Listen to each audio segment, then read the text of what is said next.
Shalom, selamat pagi, selamat datang di Renungan Harian Toraya. Sebelum masuk di Renungan Harian Toraya, mari kita berdoa. Bapa di dalam nama Tuhan Yesus, kami akan baca firman-Mu, biarlah firman-Mu tetap tinggal di hati kami, dan kami lakukan setiap hari di dalam nama Tuhan Yesus, amin. Pembacaan terdapat pada Ayub pasal 1 ayat 6-22. Pada suatu hari, datanglah anak-anak Allah menghadap Tuhan, dan di antara mereka datanglah juga iblis. Maka bertanyalah Tuhan kepada iblis, "Dari mana engkau?" Lalu jawab iblis kepada Tuhan, "Dari perjalanan mengelilingi dan menjelajah bumi." Lalu bertanyalah Tuhan kepada iblis, "Apakah engkau memperhatikan hambaku Ayub? Sebab tiada seorang pun di bumi seperti dia, yang demikian salah dan jujur, yang takut akan Allah dan menjauhi kejahatan." Lalu jawab iblis kepada Tuhan, "Apakah dengan tidak mendapat apa-apa Ayub takut akan Allah? Bukankah engkau yang membuat pagar sekeliling dia dan rumahnya serta segala yang dimilikinya? Apa yang dikerjakannya telah kau berkati, dan apa yang dimilikinya makin bertambah di negeri itu. Tetapi ulurkanlah tanganmu dan jamalah segala yang dipunyainya, ia pasti mengutuki engkau di hadapanmu." Maka firman Tuhan kepada iblis, "Nah, segala yang dipunyainya ada dalam kuasamu. Hanya janganlah engkau mengulurkan tanganmu terhadap dirinya." Kemudian pergilah iblis dari hadapan Tuhan. Pada suatu hari, ketika anak-anaknya yang lelaki dan yang perempuan makan-makan dan minum anggur di rumah saudara mereka yang sulung, datanglah seorang pesuruh kepada Ayub dan berkata, "Sedang lembu sapi membajak dan keledai-keledai betina makan rumput di sebelahnya, datanglah orang-orang Sheba menyerang dan merampasnya serta memukul penjaganya dengan mata pedang. Hanya aku sendiri yang luput, sehingga dapat memberitahukan hal itu kepada Tuan."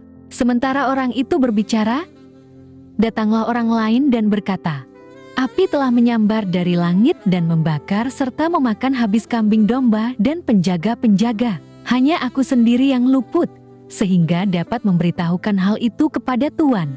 Sementara orang itu berbicara, datanglah orang lain dan berkata, "Orang-orang Kasdim membentuk 3 pasukan, lalu menyerbu unta-unta dan merampasnya serta memukul penjaganya dengan mata pedang. Hanya aku sendiri yang luput, sehingga dapat memberitahukan hal itu kepada Tuan." Sementara orang itu berbicara, datanglah orang lain dan berkata, "Anak-anak Tuan yang lelaki dan yang perempuan sedang makan-makan dan minum anggur di rumah saudara mereka yang sulung." Maka tiba-tiba angin ribut bertiup dari seberang padang gurun. Rumah itu dilandanya pada 4 penjurunya, dan roboh menimpa orang-orang muda itu, sehingga mereka mati. Hanya aku sendiri yang luput, sehingga dapat memberitahukan hal itu kepada Tuan. Maka berdirilah Ayub, lalu mengoyak jubahnya dan mencukur kepalanya. Kemudian sujudlah ia dan menyembah. Katanya, "Dengan telanjang aku keluar dari kandungan ibuku, dengan telanjang juga aku akan kembali ke dalamnya. Tuhan yang memberi, Tuhan yang mengambil, terpujilah nama Tuhan." Dalam kesemuanya itu, Ayub tidak berbuat dosa dan tidak menuduh Allah berbuat yang kurang patut. Tema hari ini adalah pergumulan yang menguji iman, agan mabanda usudi kapatonganan. Banyak kisah inspiratif dari perjalanan hidup orang sukses. Banyak dari mereka yang mengalami kesulitan hidup kemudian merangkak hingga sukses. Dari orang yang tidak punya apa-apa menjadi orang yang memiliki segalanya.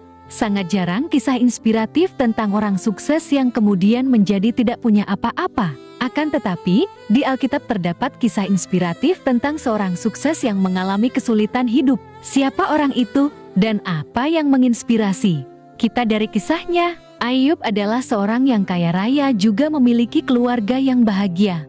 Ia seorang yang saleh di hadapan Tuhan. Kesalehannya itu hendak diuji oleh iblis yang meminta izin langsung kepada Allah. Dengan kepercayaan yang sungguh pada iman Ayub, maka Allah mengizinkan iblis menguji iman Ayub. Bukan ujian yang sederhana yang diberikan. Iblis mengambil seluruh harta benda, hewan ternak, hasil panen, dan para pekerja Ayub. Tidak cukup sampai di situ, iblis menghabisi nyawa anak-anak Ayub. Pergumulan ini terjadi di tujuh nating Ayub. Iblis sangat yakin bahwa dengan pergumulan yang berat itu, Ayub akan meninggalkan Tuhan. Akan tetapi respons Ayub sungguh di luar perkiraan iblis. Ayub dengan iman yang sungguh menyembah Tuhan. Ia sadar bahwa semua milik Tuhan. Ayat ke-21. Pergumulan itu justru membuat iman Ayub semakin kuat. Kita semua tentu tidak luput dari pergumulan hidup. Seberat apapun masalah yang kita hadapi, kita percaya Tuhan tidak meninggalkan kita. Kisah Ayub menginspirasi kita semua untuk tetap setia kepada Tuhan dalam mengarungi badai kehidupan. Tuhan ingin iman kita semakin kuat menghadapi ujian kehidupan yang tidak akan pernah berhenti. Amin. Mari kita berdoa. Bapa di dalam nama Tuhan Yesus, kami sudah baca firman-Mu, biarlah firman-Mu tetap tinggal di hati kami, dan kami lakukan setiap hari di dalam nama Tuhan Yesus. Amin. Selamat beraktivitas. Tuhan Yesus berkati. Amin.